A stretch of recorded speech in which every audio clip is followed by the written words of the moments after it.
안녕하세요. 여러분, 우리가 쓰는 모든 전자기기 안에 들어있는 그 작은 칩들 있잖아요. 대체 어떻게 만드는 걸까요? 오늘은 바로 그 심장을 만드는 핵심 공정, 화학 기상 증착, 그러니까 CVD에 대해 한번 파헤쳐 보겠습니다.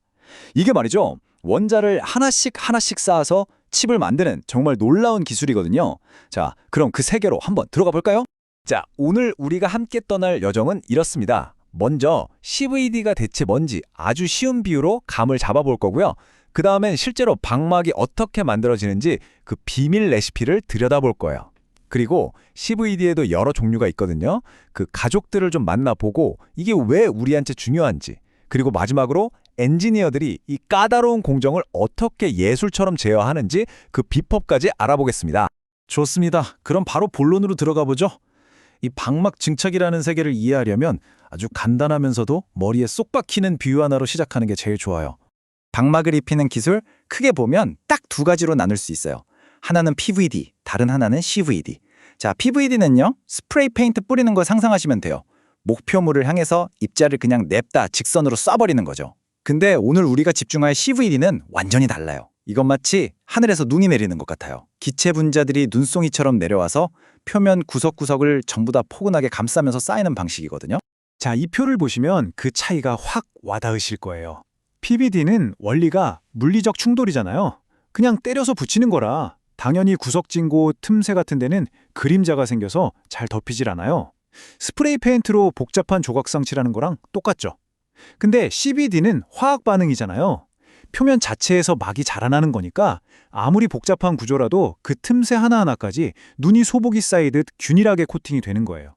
바로 이 능력, 이걸 전문용어로 단차 피복성이라고 부르는데 이게 정말 어마어마한 차이를 만듭니다. 바로 이겁니다. 이게 핵심이에요. 요즘 반도체 칩들 보세요. 그냥 평면이 아니잖아요. 막 3D로 미로처럼 복잡하게 얽혀 있단 말이죠. 이런데 PVD로 페인트를 뿌리면 당연히 빈틈이 생길 수밖에 없겠죠. 이게 치명적인 결함이 되는 거예요. 바로 이럴 때 CVD가 영웅처럼 등장하는 겁니다. 눈처럼 모든 것을 빈틈없이 덮어주니까 현대 반도체 공정에서는 정말 없어서는 안 될 필수 기술이 된 거죠. 자, 그러면 이 신기한 화학 눈송이가 실제로는 어떻게 만들어지는지 그 레시피를 한번 들여다볼까요? 이게 아주 정밀한 단계들을 거치거든요.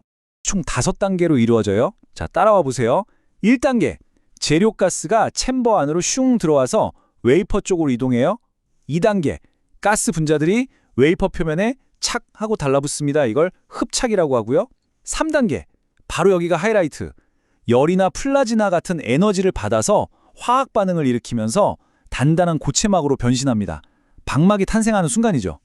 그리고 4단계, 반응하고 남은 찌꺼기 가스들이 표면에서 떨어져 나가고요.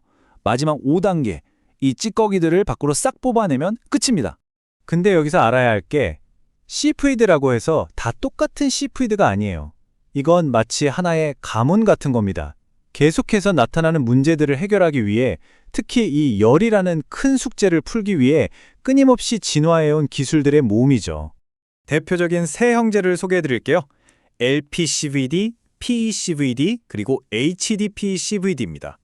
표를 한번 쓱 보시면 LPCVD는 아주 뜨거운 열로만 승부해서 품질은 최고예요. 근데 너무 뜨겁다는 단점이 있죠. 그래서 나온 게 PECVD. 플라즈마의 힘을 빌려서 온도를 확 낮춘 해결사예요. 그리고 HDPCVD는 아주 좁고 깊은 틈새를 메우는 데 특화된 말 그대로 틈새 전문가라고 할 수 있죠. 각각의 역할이 분명하죠? LPCVD는 이 가문의 원조 맛집 같은 거예요. 오로지 고온으로만 정면 승부해서 가장 순수하고 품질 좋은 막을 만들어냅니다. 그래서 반도체 공정 초반에 만드는 트랜지스터 게이트 같은 아주 중요한 부분에 쓰이죠. 근데 치명적인 단점이 너무 뜨겁다는 거. 800도, 1000도까지 올라가니까 열에 얕은 금속 배선이 깔린 뒤에는 절대 쓸 수가 없는 거죠. 바로 그 문제를 해결하려고 나타난 게 PECVD입니다. 아니, 꼭 그렇게 뜨거워야만 해? 하면서 플라즈마라는 비장의 무기를 꺼내 든 거죠. 플라즈마는 일종의 전기 에너지라고 생각하시면 쉬워요. 이 에너지를 추가하니까 400도 이하의 훨씬 낮은 온도에서도 괜찮은 품질의 막을 만들 수 있게 된 거예요.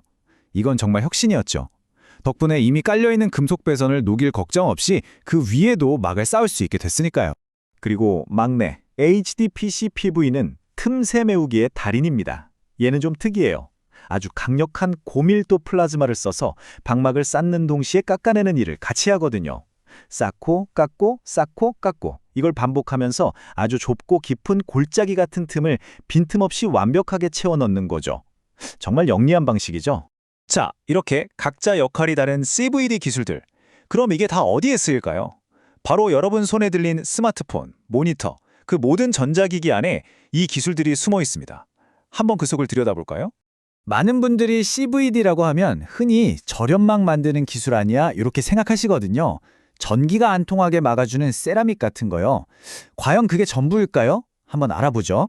정답은 전혀 아니다입니다. 이 슬라이드를 보세요. CVD의 진짜 매력은 바로 이 엄청난 범용성에 있어요. 전기가 안 통하게 하는 산화교소, 질화교소 같은 절연체도 만들지만 동시에 전기가 흐르는 길, 즉 전도체도 만들거든요. 예를 들면 배선층을 연결하는 텅스텐, 트랜지스터의 스위치 역할을 하는 폴리실리콘 같은 것들이요. 심지어 금속이 서로 섞이지 않게 막아주는 방어벽까지 만들어요. 그러니까 칩 안에서 전기가 흐르는 길과 흐르지 못하게 막는 벽을 모두 이 CVD 기술 하나로 다 만든다는 얘기예요. 정말 대단하죠? 자, 그런데 이렇게 대단한 기술이라고 해서 그냥 버튼만 누르면 뚝딱하고 완벽한 방막이 나오는 건 절대 아니겠죠? 마치 최고의 셰프가 불 조절, 시간 조절을 하듯이 엔지니어들도 이 공정을 아주 정밀하게 제어해야만 합니다. 엔지니어들 앞에는 일종의 조종 패널이 있다고 생각하시면 돼요. 그리고 거기엔 가장 중요한 3개의 레버가 있습니다. 바로 온도, 압력, 그리고 주입하는 가스의 양, 즉 가스 유량입니다. 이 3가지를 어떻게 조절하느냐에 따라 방막의 품질이 하늘과 땅 차이로 달라지죠. 자, 그럼 실제 상황을 한번 가정해 볼까요? 이런 문제가 생겼어요. 방막을 만들었는데 웨이퍼 가운데 부분만 두껍게 쌓이고 가장자리는 얇게 된 거예요. 균일도가 엉망인 거죠. 이럴 땐 어떻게 해야 할까요? 해결책은 바로 압력 레버를 조절하는 겁니다. 압력을 낮추는 거죠. 왜냐하면 챔버 안의 압력이 낮아지면 가스 분자들이 훨씬 더 자유롭게 멀리까지 퍼져나갈 수 있거든요. 좁은 공간에 사람이 빽빽하게 있으면 멀리 가기 힘들지만 텅 빈 넓은 강당에선 자유롭게 움직일 수 있는 것과 똑같은 원리예요. 이렇게 가스가 웨이퍼 전체에 골고루 퍼진 다음에 반응을 시키면 당연히 막도 균일하게 만들어지겠죠. 자, 그럼 문제 하나 더. 이번엔 방막이 푸석푸석하고 약해서 손만 대도 바스라질 것처럼 만들어졌어요. 품질이 영 아닌 거죠. 이건 또 어떻게 해결할까요? 이때는 에너지를 더 세게 넣어주는 게 답입니다. 바로 온도 레버를 올리거나 플라즈마 파워를 키우는 거죠. 에너지가 많아지면 원자들이 훨씬 활발하게 움직이면서 빈틈없이 촘촘하게 결합하거든요. 그냥 벽돌만 쌓는 게 아니라 그 사이에 시멘트를 듬뿍 발라서 아주 튼튼하게 만드는 것과 같아요. 이렇게 하면 훨씬 단단하고 밀도 높은 고품질의 방막을 얻을 수 있습니다. 자, 오늘 이야기의 마지막입니다.